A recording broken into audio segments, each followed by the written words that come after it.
Je m'appelle Augustin Carvalho, je suis responsable de solidarité pour les enfants de la rue, SPER. Et donc, en même temps, membre fondateur du réseau Nandité. Et ce matin, donc, nous avons organisé un point de presse juste pour présenter le réseau Nandité.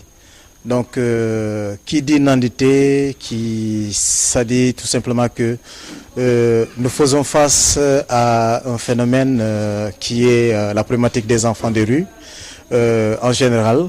Et en plus, Nandité, comme le nom l'indique, voilà, c'est quelqu'un qui sait comment s'y prendre, comment faire pour sortir de son problème, qui trouve en tout cas tout ce qui est possible pour vraiment sortir de son problème.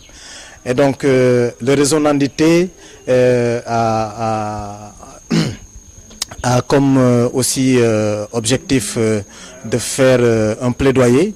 Un plaidoyer, en même temps la sensibilisation concernant la problématique des enfants des rues. Ces jeunes, aujourd'hui, en les sortant de la rue, d'abord la base pour nous ici à Village Pilote, c'est d'abord l'école de la vie. Ça commence toujours par l'école de la vie.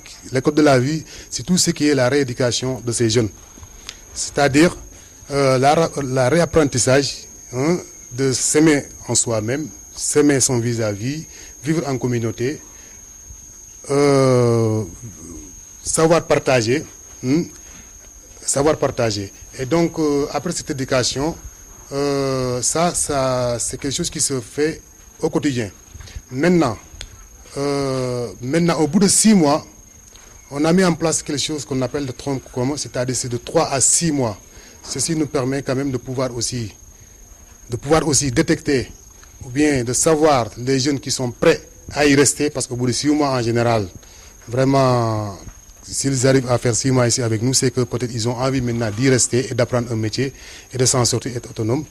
Sinon, s'ils ont envie de retourner dans la rue aussi, durant ces 3 ou 6 premiers mois, ils retournent dans la rue et l'équipe continue à suivre dans la rue. Dans l'encadrement aussi, on voit certaines difficultés parce qu'il y a des enfants qui sont engagés et d'autres qui ne sont pas engagés. Et donc chaque année, il faut aussi poser des questions aux enfants, ce qu'ils veulent faire exactement. Parce qu'aujourd'hui, il te dit la menuiserie, demain, il te dit la mécanique, après demain, il te dit la cordonnerie. Donc c'est un peu difficile de gérer.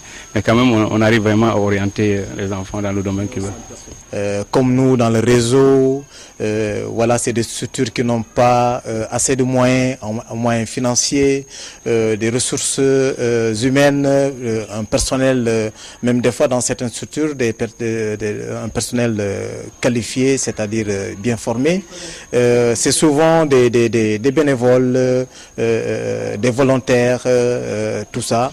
Et donc les difficultés, c'est pratiquement aussi ce qu'on appelle l'obtention d'un agrément, qui est délivré normalement par l'État sénégalais. Et donc aujourd'hui, pour vraiment faire face à ce problème, les premières des solutions, c'est vraiment doter des agréments aux structures, voilà, surtout de terrain, parce que c'est nous qui sommes en contact avec ces enfants. Direct, quand je dis contact, ça veut dire que dans la semaine, vous pouvez compter 3 à 4 descentes qu'on fait. Et donc, on connaît le quotidien de ces enfants, on connaît dans quelle situation ils vivent. Et voilà, avec eux, ensemble, nous pourrons effectivement faire des orientations, apporter des solutions. Et quand je dis solutions, c'est pas nous-mêmes qui apportons des solutions, mais c'est les enfants eux-mêmes face à leurs projets. C'est tout simplement répondre à leurs besoins, voilà, leur permettre d'atteindre effectivement ce qu'ils visent dans l'avenir.